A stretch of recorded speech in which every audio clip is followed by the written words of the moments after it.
Yo, Wendy. Hello to you too. How are you?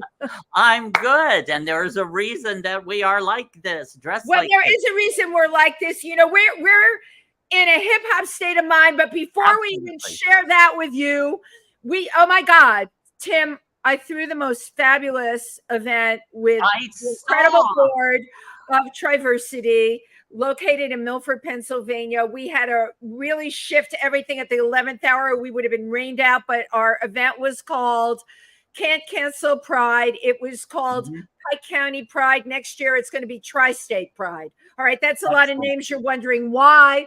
Because we ended up in Huguenot, New York, giving this amazing afternoon that turned out, believe it or not, even we had a drag show, we had activities, we had vendors, and I emceed the show. But the best thing about it was it turned into, I'm so proud of this, a family event. That's right, because this is what it's got to be about.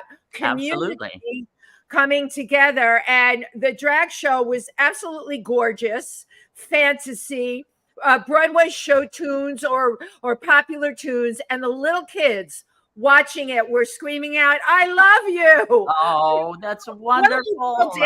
And I mean, and the parents were completely supportive. So this is where we need to be going. And of course, we got out there, get out the vote, and this is where we all want to be. It warmed my heart to be raising money for Triversity. Many thanks to the camp that we worked with, Camp Reimagine, located in Huguenot, New York. And the last thing I'll say about it is Tim and I and Icavelli will be bringing you 50 Shades of Gay. Yes, we will. Right? October 28th. And it's a whole weekend, Halloween weekend. Yeah, we're going to be out there for Halloween. Camp Reimagine. And folks, if you're watching from the New York area, it is only 1.5 hours from New York by car. There's all kinds of ways to get there. We're offering an entire weekend. The show will be Saturday night with a dance party after. And we have two wonderful queens with us, Kay Gorgeous and somebody that you know, Tim, Urethra. Oh, yes. Is that ringing a bell, Urethra? I think so. Her real name is Brent, and she did Little House on the Ferry with you. Oh, yes. From Scranton. I did the show with her. Yeah. Warm the cockles of your memory. Yes. So it's all good. Yeah, this was Fashion Week this last week, and I was like bouncing all over town covering different shows. But last week I had went out for the Family Repertory company, had a dinner which was absolutely wonderful. I got to see some friends I hadn't seen in a long time. Then Stevie Boy last Thursday. Stevie Boy is a young designer that is just on point. Stevie Boy, it sounds incredible. Stevie Boy is wonderful. So I went and covered that. We did an episode of Comedy Sex Show out in Brooklyn. And then I was back in Manhattan on Saturday for let me see, what was this called? Equal Humans. It was Fashion with a Purpose. And I interviewed Melba Moore, and who was absolutely fabulous. She my God, we love Melba Moore. And Dougie Doug. He's so much fun. Oh, we had a ball in that interview. And then that evening was New York City Pride's thank you party for the volunteers. We missed you because you know what? I'm doing so many events I can't. I need to have a clone. When is that happening? I know. Then I moderated a panel for MAC, for the Manhattan Association of Cabaret, and then finalized with Adrienne Alicea's fashion show down at La Mama's, which was spectacular. That had to be incredible. It was incredible. And then lunch with Michael Musto on Monday. So I'm just wiped out. I don't even know what. You're spent. But you know what? We're never too spent to tell you about what's up and coming at PANGEA. We have David Mills Friday at 9:30. The amazing, haunting sounds Carol Lipnick, who I adore, Sunday at 7 p.m. And oh my God, the highlight this weekend for me, there is going to be a brunch with male strippers. And are you ready for that? Sunday at 12 to benefit women's cancer. So how cool is that? And of course, you can find all of this on the PANGEA website, where we broadcast this show from every week. Absolutely. Well, Tim, I am so excited. Firstly, I just have something to say. Yes. I just want to say, don't push me, because I'm close to the edge. I'm trying not to lose my head. Yeah. It's like a jungle sometimes. It makes me wonder how I keep from going under. Take it away, Wendy. Okay, well, for everybody watching today, if you can't guess who that is, my gosh, because you should have been tuned into the VMA Awards last night. Our guest today is a two-time Grammy winner. All right. And the first rapper to be inducted into the Rock and Roll Hall of Fame and the Grammy Hall of Fame. He's formerly the lead vocalist and songwriter for Grandmaster Flash and the Furious 5. And you know what? I'm going to throw this out there. My all-time favorite song, it is White Lines. How much I loved dancing to that song. Put your hands together for Grandmaster Melle Mel. Yay! Yeah. Baby. Hey. Well, thank you. How y'all doing? Good. How you doing? Good, great. That was my attempt at rap. See, you're in the top 5 already. All right. Oh boy, here we go with the top 5. And you know what? Thank you, Melle Mel, because you know Tim hails from Indiana. He really had to work on getting that, but he did a good job. I saw you smiling, so thank you for supporting him. Woo, now I can take all my glasses off. How are you doing? My God. Yeah, real good. I just having a good time. Just finished doing the MTV Video Awards. So Exactly. Yeah. Have you come down from that, or are you still on a high from that? Well, I'm always high like that. So yeah. Higher, baby. Higher, baby. I never come down. There you go. There you go. You gotta keep your spirits at a high level, especially nowadays. That's right. What was last night? What was the most memorable thing about the VMA Awards for you being there? I've never gone, so. Well, I think just the overall production value of the whole thing. I mean, if you watch what's actually going on, that's some great performances. But I was more impressed by like how those guys was changing the stage and different backdrops and everything. Is really very well put together piece of performance. The whole show in general was very impressive. And isn't it amazing what the technical aspects of it too, which from when you started, right, to now, I mean, it's like, right, Tim, night and day, what they're able to do and how they produce these things. That's absolutely, it's definitely, and actually to be a part of the whole thing and do a performance, and and people, I think they took to it pretty good. So I think it was just overall it was a good event, because you came out there to have a good time with the people. The people had a good time. It was actually the culmination of the whole show, and I think they embraced hip hop, pretty good. Excellent. Absolutely. Were there any wardrobe malfunction? I watch these shows when I can. I got in too late last night. I'm going to look on YouTube and catch up on it. But did anyone have a wardrobe malfunction? I personally love when that happens. Well, a lot of the people didn't have on enough clothes for the wardrobe. Right, then you can't have a malfunction. That's a ticket. If you're not wearing anything, right? Right, there you go. No, work with me on this one. This makes a lot of sense. There's less than it can go wrong up on stage. Let's go back to the 80s. Well, actually, no, let's go all the way back. Like, where were you born and raised in the Bronx? Born and raised in the South Bronx. What street? We lived on Tiffany Street. That's like 163rd Street, around Southern Boulevard, Kelly Street, in that area. My grandfather lived on Simpson Street. Okay. I grew up going out. Yeah, so I'm from the Bronx, Kingsbridge, but I grew up going to that whole area, Southern Boulevard. My dad helped start the Star Democratic Club there. I remember going there as a kid. So I love that you're from the Bronx. Yeah, I'm originally from Indiana, but I moved to Washington Heights in 1983. Okay. Yeah, you know the Heights in 83. Yeah. And then there I was. But I was hanging out with a lot of friends, and we used to hang in the Bronx a lot. And I remember when hip hop or when rap first started, it was just such a revolutionary sound. Like how did that come about? How did you? Yeah. Well, I think the whole expression of hip hop, I think it basically came out of necessity because it was nothing there. So it was no after school programs, there was no play streets, so there was nowhere to go, there was nothing to do.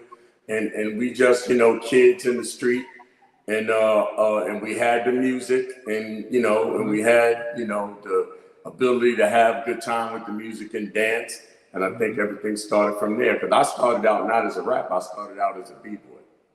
As a what? Oh, b-boy. As a b-boy. Yeah, I was a dancer. Yeah. And then it all evolved, listening to other people, just trying to be creative. And that's how, the basic 3 elements of hip hop got started. But like I said, it was out of necessity. We had nothing there. So basically hip hop became our normalcy. Going to jams and dancing and meeting people and, kind of not necessarily networking, but just knowing, seeing the different parts of the Bronx and, they catching what we was doing. And when would you say, like, it really, really kicked off? What year would you say?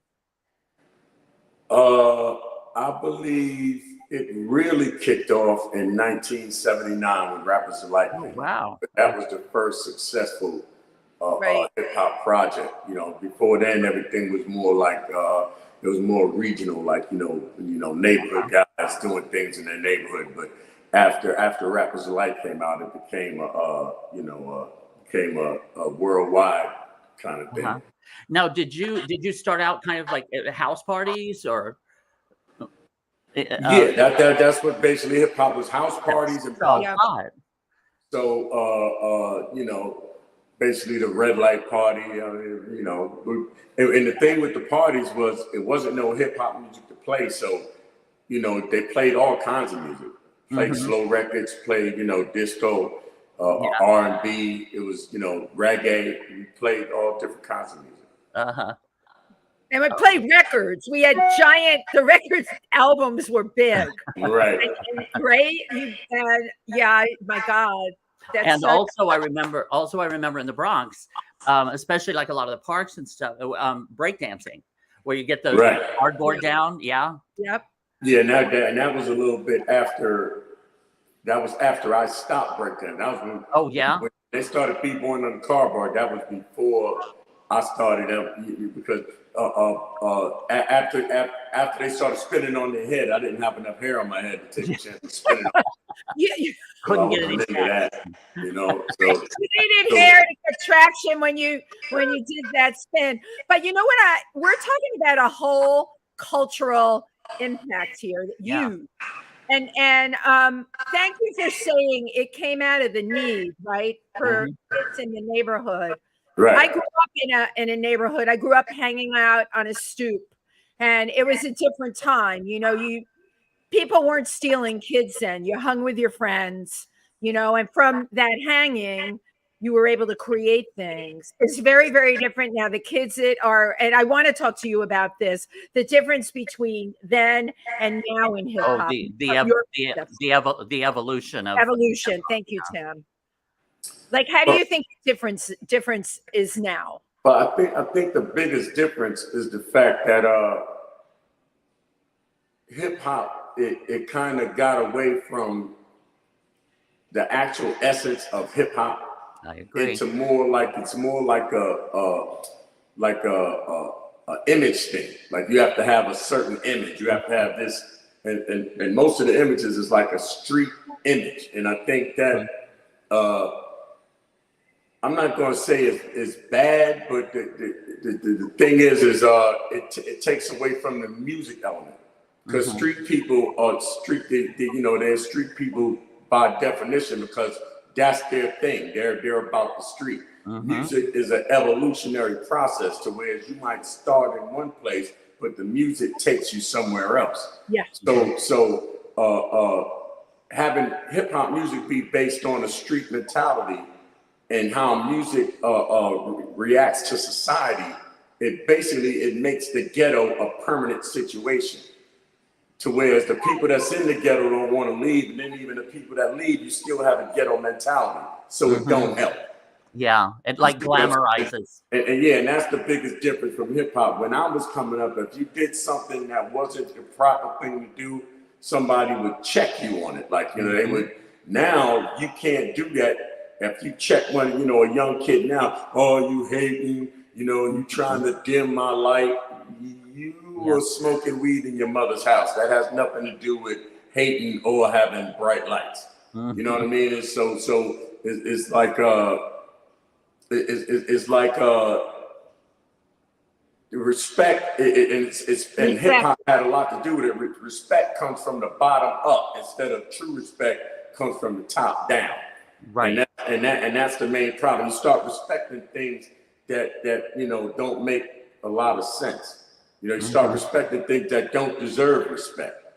And that's what a lot of hip hop is. That's when you get, you know, the gratuitous violence and the, you know, the overt sexuality, all the profanity, the excess drugs, because you embracing things that don't need to be respected, and then you learn to respect it. So now it's all right for a drug dealer to sell drugs in his neighborhood because that's what he had to do to make money, and they got more respect for the working man. So the guy that goes to work and try to feed his family, he's a chump. But the guy that sells drugs in his community, he's a baller. He's he got all these glamorous terms for what he he's the man, right? Yeah. Wow. I have to commend you on what you're saying from my limited experience with hip hop, listening to it, but I don't know the culture. I mean, you came out of the culture. I love everything you're saying. I'm listening to what you're saying and thinking they should have you talking in every high school, seriously, all around the country, for people that have embraced the bad things, the drugs, the violence, the use of guns and all of that, because you tell it like it is and you tell it from an honest place. And my God, you're somebody that youth can certainly look up to. What a great thing that you are bringing, by the way. And thank you for being here today. Oh, thank you. Yeah, but I talk to kids all the time, and what I try to get across to them is, life is more like a marathon, and with hip hop, it teaches you about the sprint. Nobody you never hear the song about how somebody lived a full life or at the end of their life and they see things different. Everything is like it happens in real time. It happens today, and then you on Instagram and you're explaining about what it is going on today. None of that is an actual plan, and we all know it takes a long time to put a plan together. Absolutely. You know what I mean? I'm 60. When I was well into my 30s and 40s, 90% of what I was doing, it wasn't all that great. It didn't have nothing to do with, where I'm at right now, because I was just doing, things that I was doing when I was young that, it was fun. We was having a good time, but that is not the security and the safety blanket that you need to take care of your family and to live a long life. You know what I mean? So it takes a while, but just looking at when you're watching videos and looking on YouTube, everything comes at you as like a glimpse, and you can't hold on to that for so long because time changes everything. Thank you. And so all these people that's in the hip hop, they a lot of them are just stuck in time. 50's the new 40, 40's the new 30, 30's the new 20, and if 20's the new 10, then who's going to get a job? You know what I mean? Because you're busy trying to, you're busy trying to relive yesterday instead of, you got to look forward. Absolutely. Well, that is so true for so many people. But what you're talking about, it's like you had an epiphany. First of all, I'm making a confession here. I love the song White Lines. I thought it was all about snorting coke and getting high. I remember dancing to that in clubs. And after I read how you feel politically now and how responsible, right, you are with your rap. I went back and listened to the lyrics, and it absolutely talks about how bad this whole thing is. So you must have had a bit of an epiphany to create that song. What was behind it?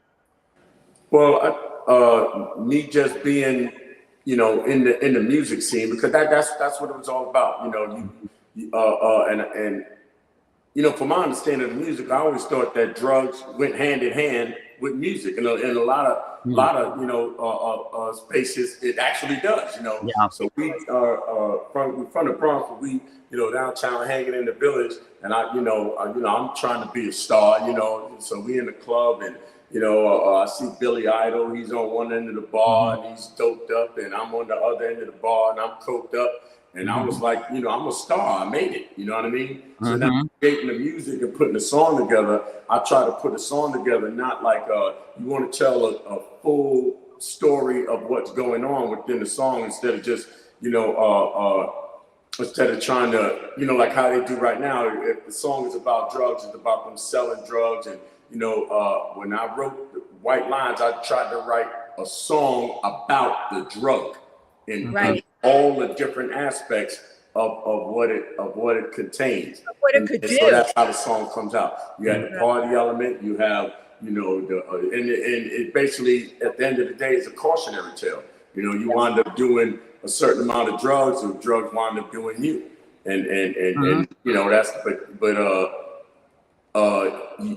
you wouldn't know that unless all those elements was in the song. And as a matter of fact, when I wrote the song, Don't Do It wasn't in there. The producer put it in there so that, you know, so that it just couldn't be a song about, you know, partying with drugs. It's like, it's the cautionary tale. You could party with drugs, but don't do it, because it's not going to turn out good. Right. Yeah. And we're about the same age. I'm 62. Right. And yeah, I got caught into that drug scene and for 20 years, and it's quite a miracle I'm still here talking to you today. Yeah. But I did make it out, thank God. But now on this song on White Lines, our producer Cameron Cole, he had wanted me to find out from you because Duran Duran had done a remake of the song. Right. What is your opinion of the remake? What do you think of the remake? But no, I loved it. I mean, when I first heard it, you know, I loved the song, and it was a funny story behind the song. They did the song because they did an album, and the whole album was an album of remix, and I think they did Flavor Flav's 911 is a joke, but it was a song of covers, and it was, I think, Bad Boys 2. The producer of Bad Boys 2 wanted to put that song in that movie. And he was listening to the radio one day, and it was a rock station in LA, and they played Duran Duran's version. But the people that listened to the song, they were so captivated about our song, they thought it was blasphemy that Duran Duran would do White Lines over, and so the producer never put the song in the movie. Oh, man. Which I thought would have been huge, you know, because I thought the song I thought the song was it was a good song, but you know, no, you were cool with it. You were okay. Yeah, some people were purists, so they was like, you know, how could they do that? It's blasphemy. I was like, could you shut up till I could get a check? You know what I mean? That would have probably been the biggest check I got that year. Well, you have had so many accolades and awards, which we'll get into in just a moment. Absolutely. That have led up to last night's MTV's Video Music Awards, and I believe we have a clip. We do. Thanks to Eileen Shapiro. Shout out to Eileen. Love Eileen Shapiro. I got a clip. Oh, that's great. So let's take a look at that real quick. How about that?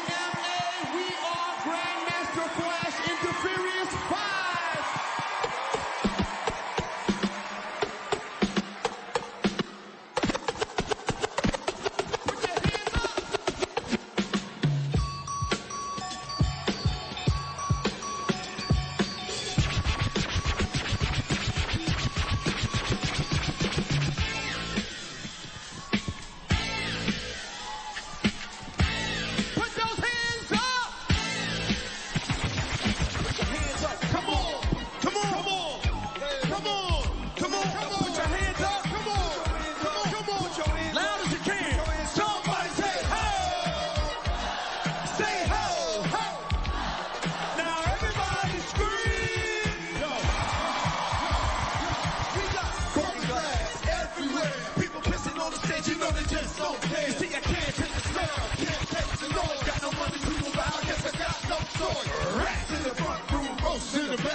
Everybody sing. Don't push me, cause I'm close to the edge.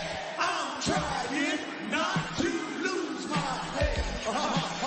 It's like a jungle sometimes, it makes you wonder how I keep it going under. It's like a jungle sometimes, it makes you wonder how I keep it going under.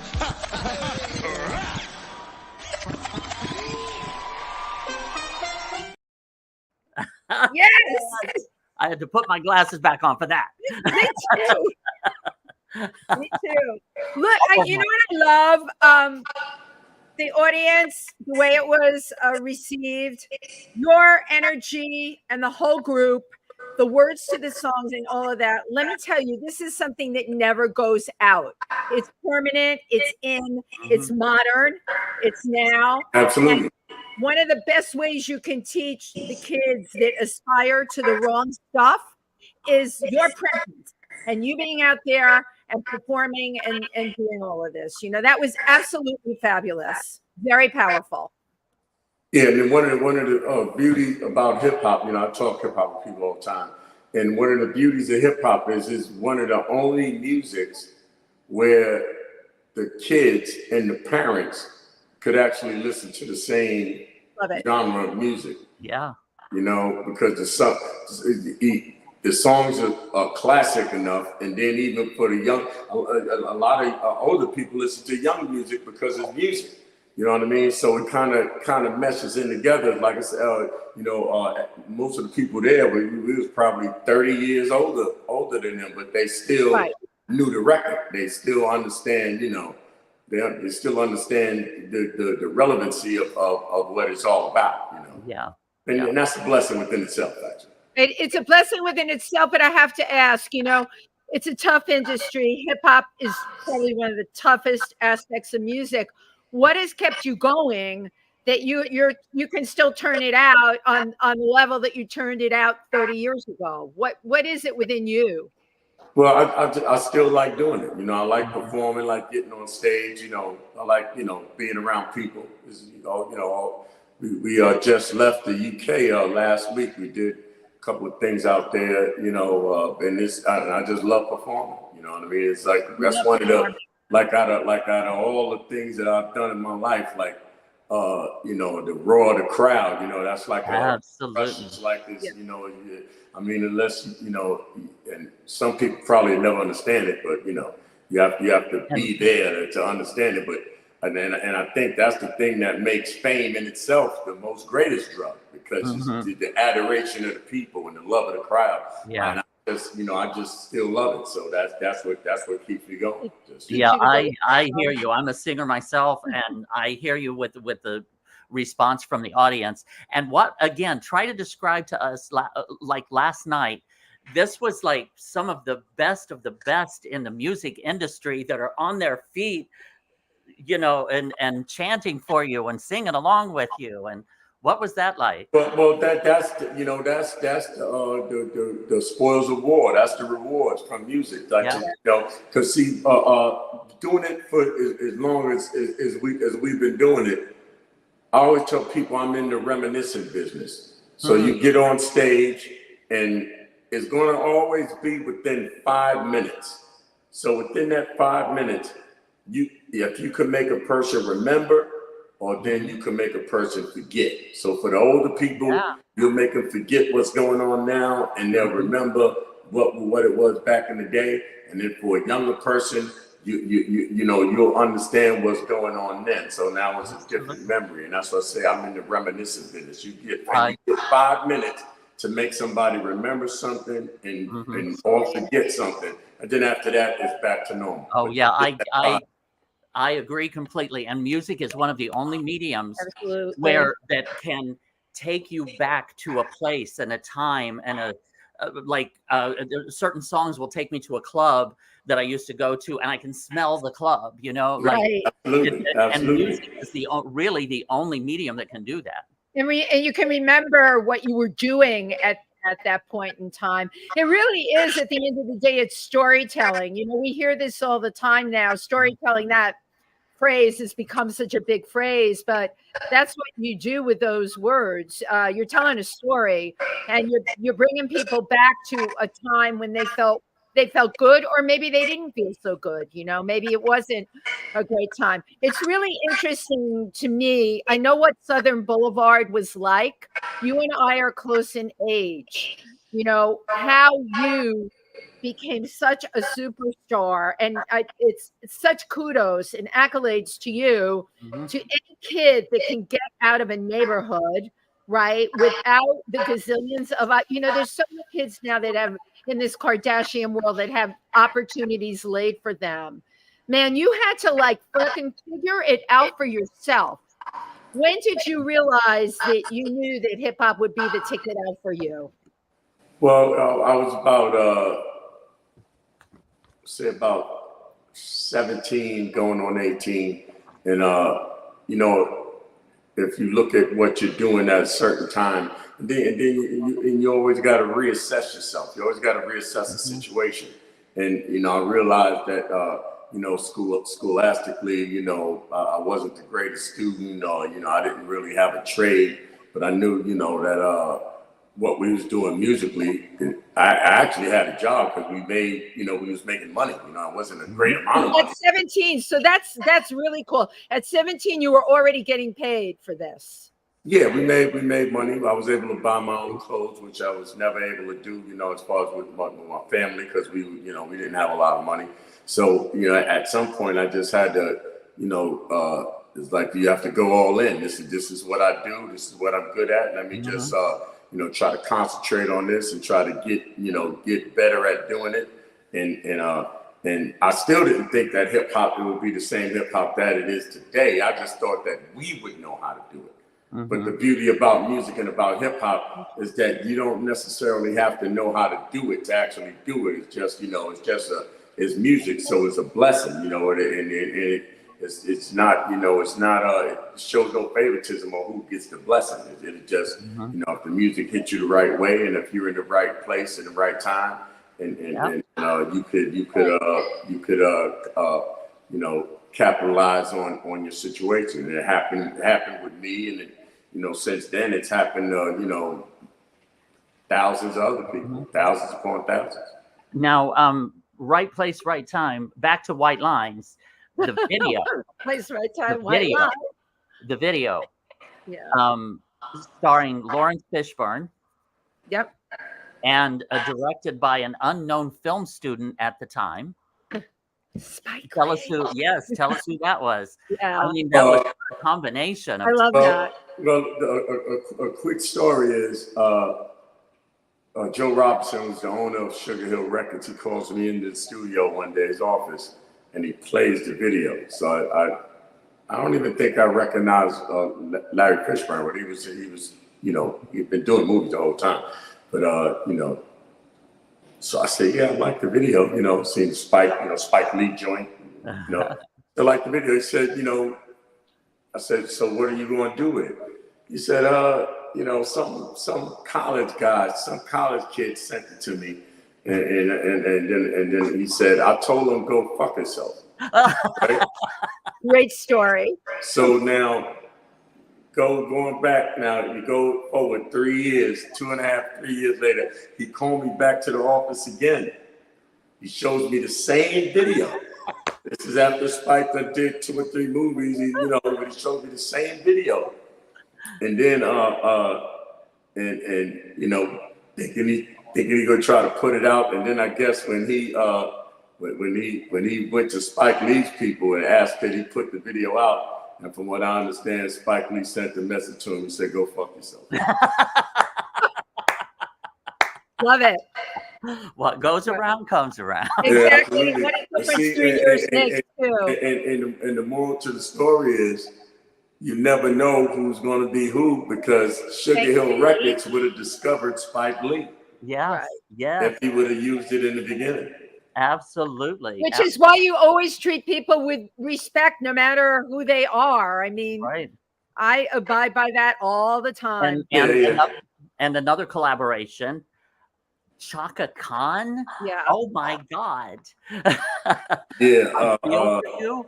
Well, see, and this is in the late 70s, early 80s. Like you had, like, you know, all of the sexy You had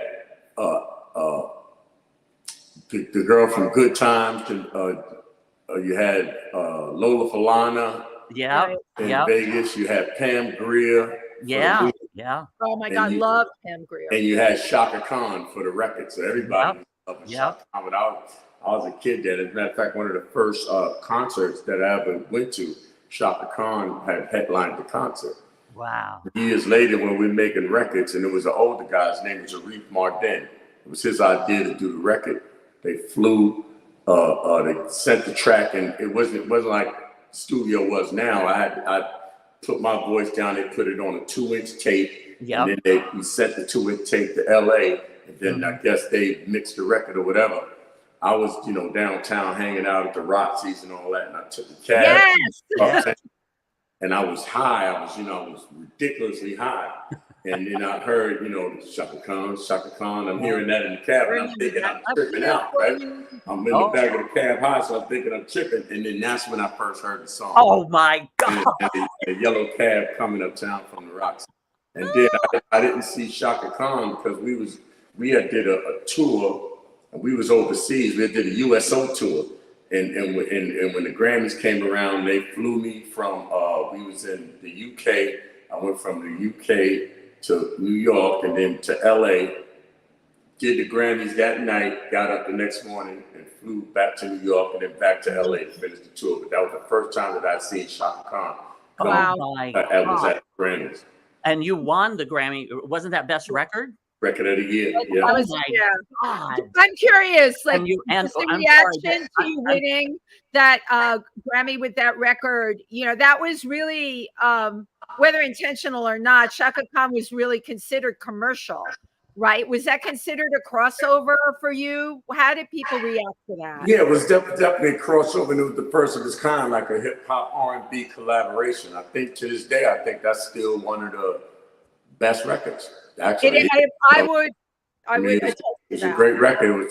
It's my biggest record, and it was her biggest record as well. Great record. But I do not want to overlook the fact that with the winning of Record of the Year, Chaka Khan smash hit "I Feel for You," you were the first rap artist to win Record of the Year.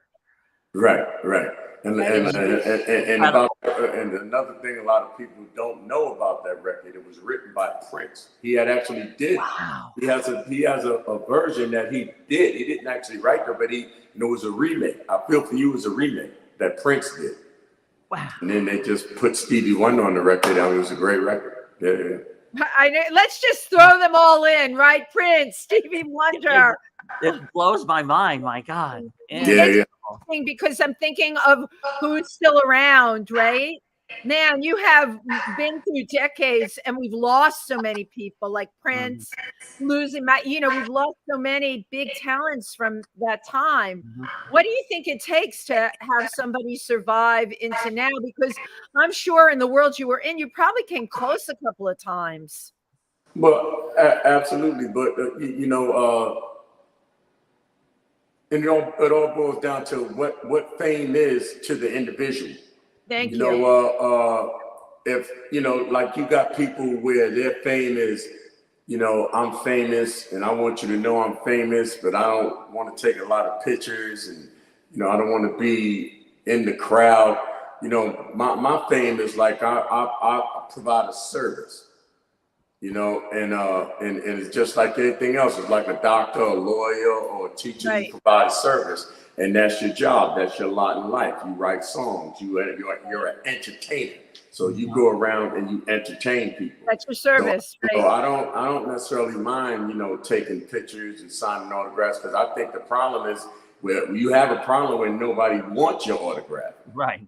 So that's your problem. But if your only problem is people always want your picture and your autograph, you're doing pretty much all right. So that's the way I feel about my fame. So my version of fame is you always have to be ready to entertain people. Right. And it's not an easy job going on tour. Like people would think, okay, it's all glamorous. You had some of the biggest tours that went out. And on high level, high big money tours, where the artist couldn't finish the tour because the scheduling and the routing is grueling, like it'll wear you out.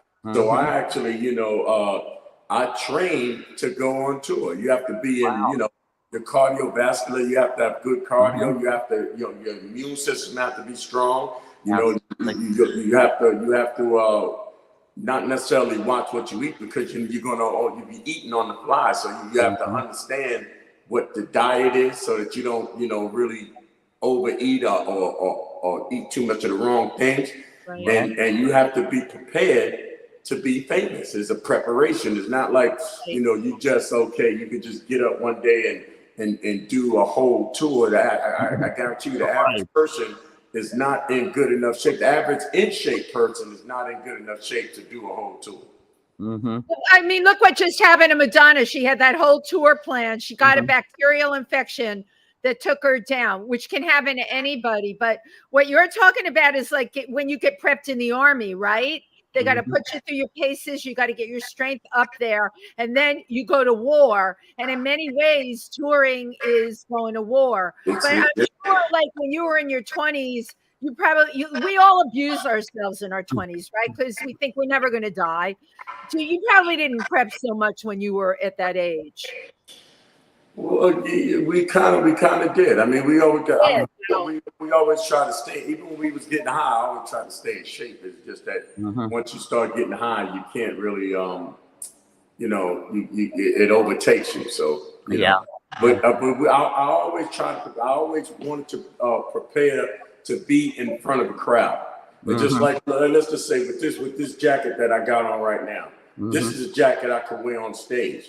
And I wear this on the street because you never know when you have to be on stage. It's not My sentiments exactly. You have to be ready.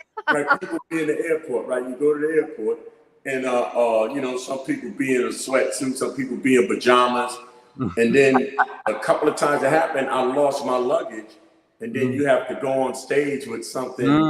So I always, I'll dress so that no matter what, I could, if I lose my luggage, until I get my luggage back, I could go on stage and still look. I like that. So you always have to be, in entertainment. That's a lifetime. That's a lifetime commitment, and it's a call. Like I said, it's like a doctor, it's like a lawyer, it's like anything else. Absolutely. Now I want to bring up your collaboration with Cricket Casey, the author, and the children's book called The Portal in the Park. Right. And also there were two songs that again were done by at the time an unknown Lady Gaga. Right. And you had performed. Yeah. The woman had wanted to set up the studio time to do the soundtrack to the children's book, but she was real adamant about it. But I was trying to explain to her that's not the way you do music. You got to have a pre-production. You just got to plan and map things out. And I went down to the session just to for her to stop hounding me about it.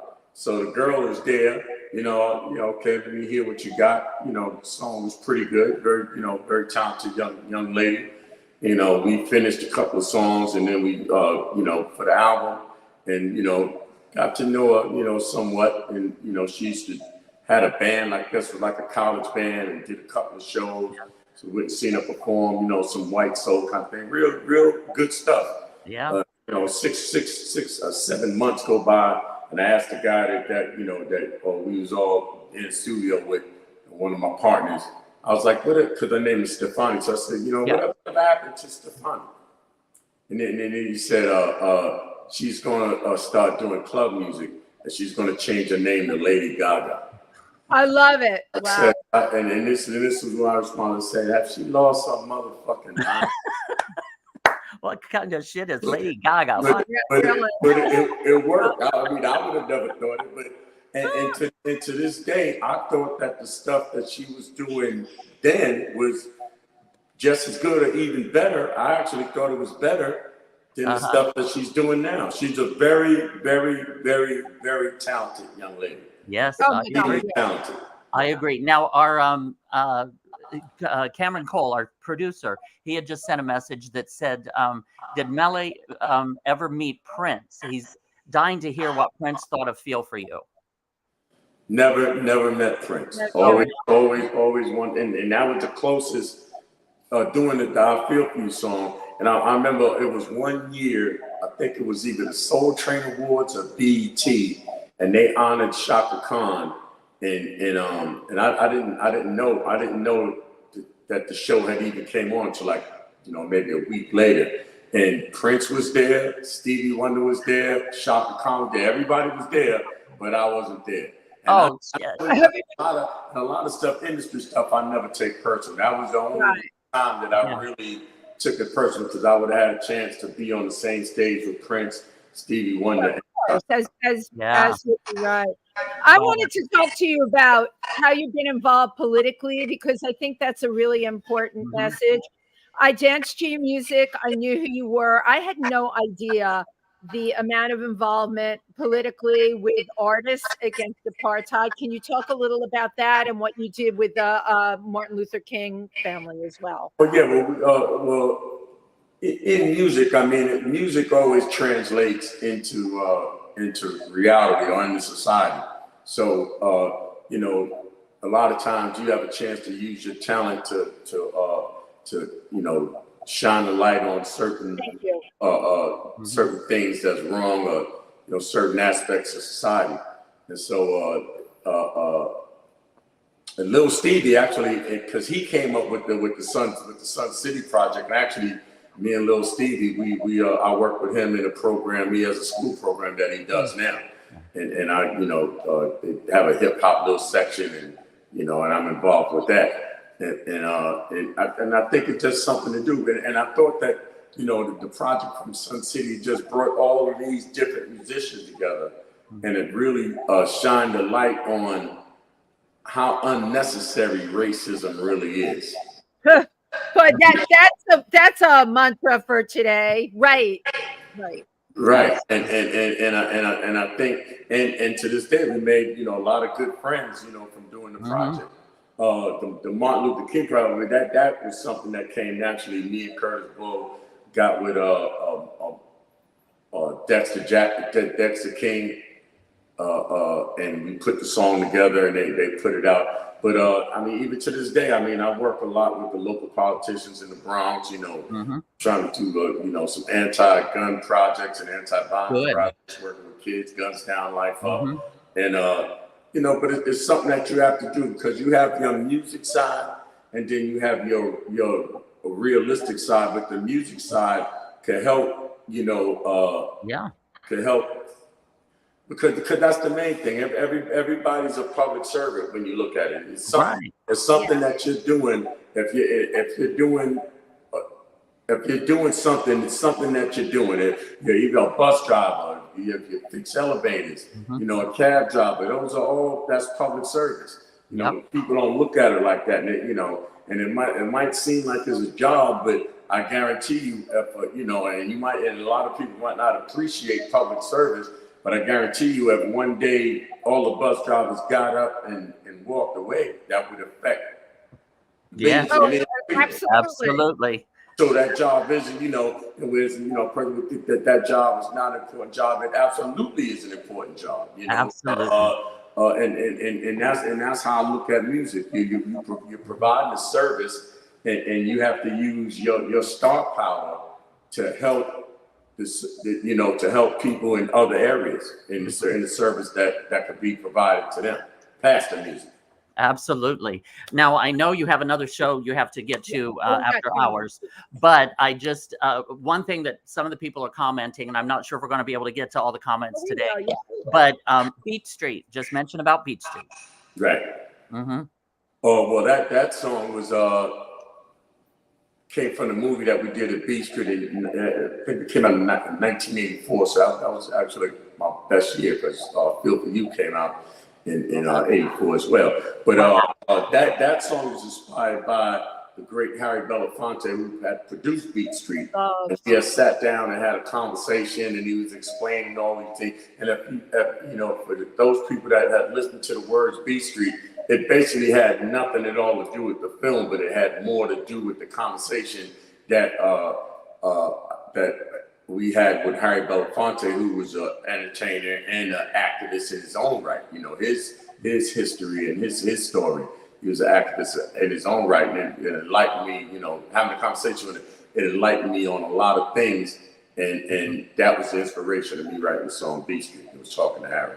And I just got a banner on here from Jay Lozada from Media Famous, who happens to be a great friend of mine and was really excited about you coming on. Super Rappin' and Flash to the Beat were one of the songs that inspired me to get into the music industry. Very cool. Ask Mel how he felt when Sugar Hill Records burned down in Englewood, New Jersey. Right.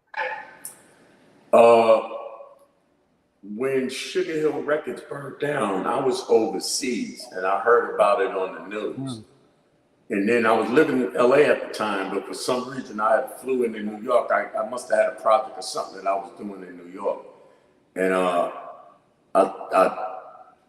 rented a car and then I drove out to New Jersey just to see, you know. Wow. Just to see. And this was like maybe about 3 days after, maybe 3 or 4 days after.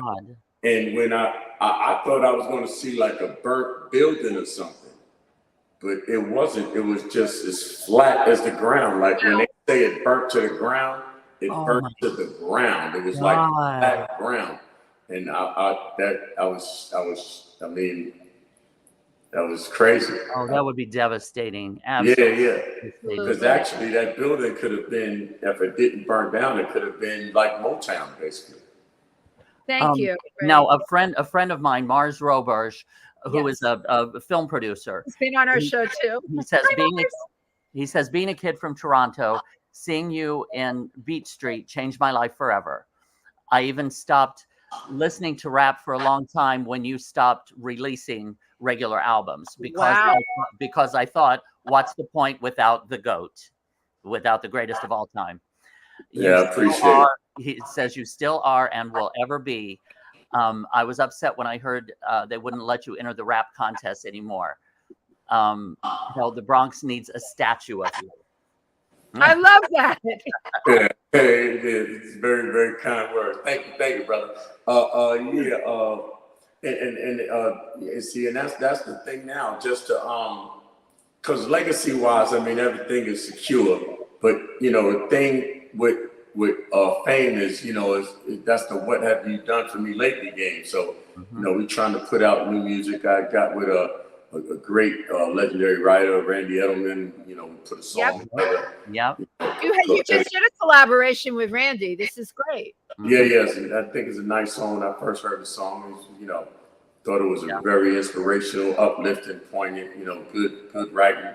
And put the song together, and we're gonna, you know, put it out, and you know, if we get the right promotion, I think it'll be something that, especially hip hop nowadays, need, because you need something diverse and a diversion from what's going on. Because like I said, you know, a lot of rappers, you know, is more like a frivolous, you know, today kind of thing. You need something that's more like sustainable, something that, you know, that somebody can listen to the song and you can take away something positive out of listening to a song, instead of just you listen to a song and all you want to do is go get high or you know, go to a strip club. I mean, there's nothing wrong with that, but you can't do that, you know, can't do it forever.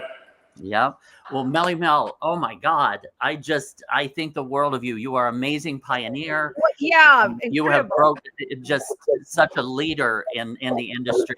Grandmaster Melle. What's up next for you? What's coming next for you? So what do you have coming up next? Oh yeah, no, I always work on music. We try to work on the Las Vegas residency. We're doing a documentary. We got a bunch of things, you know. We in the works of putting together our own 50th anniversary tribute, like just with the guys, like just from the guys back in the day, not having like just something that we could do and put it together on our own, just to prove that we could actually do it. So then, because see, the whole thing with the 50th anniversary is they need us now.